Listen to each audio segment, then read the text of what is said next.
Hello friends, welcome to my page Koel. আমি এখন এসেছি কাকির বাড়িতে। কাকির ক্ষেত থেকে পাট পাতা তুলে নিয়ে যাব।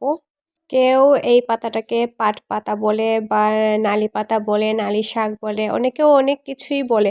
এই শাকটাকে তোমরা কি নামে জানো আমাকে কমেন্ট করে জানিয়ে দিও। আজকে এই পাট পাতা বা নালি শাক দিয়ে আমাদের মণিপুরের হেলদি রেসিপি শেয়ার করব। তোমরা দেখতে থাকো। আমি পাতাগুলো তুলে বাড়িতে নিয়ে আসলাম। এটাকে আমি ভালো করে ধুয়ে নিব। পাতাগুলো ভালো করে ধুয়ে রেখে দিয়েছি। আর একটা হচ্ছে এই রেসিপিটা বানানোর জন্য শীতল লাগবে, তো আমি পরিমাণ মতো শীতল নিয়ে নিয়েছি, যতটুকু আমার লাগবে ততটুকু। তারপর কড়াই বসিয়ে জল দিয়ে দেব শীতলটা অল্প সিদ্ধ করার জন্য, যাতে শীতলের কাঁটাটা ভালো করে ছাড়াতে পারি। দেখেছো, আমি অনেক ইজিলি শীতলের কাঁটাটা ছাড়িয়ে নিলাম। এখন আমি পাতা দিয়ে দিব সিদ্ধ করার জন্য। এটা সিদ্ধ হতে থাক।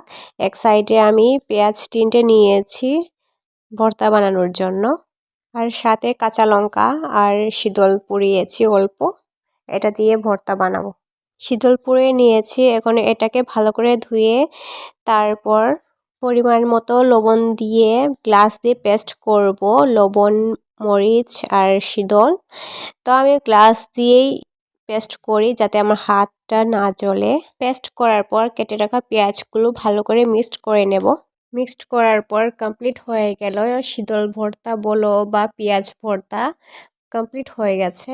আর একদিকে পাট পাতা সিদ্ধ হয়ে গেছে ভালো করে। পরিমাণ মতো লবণ দিয়ে কিছুক্ষণ রেখে নামিয়ে নিব। আজকে আমার রেসিপি পাট পাতা সিদ্ধ এখানেই কমপ্লিট হয়েছে।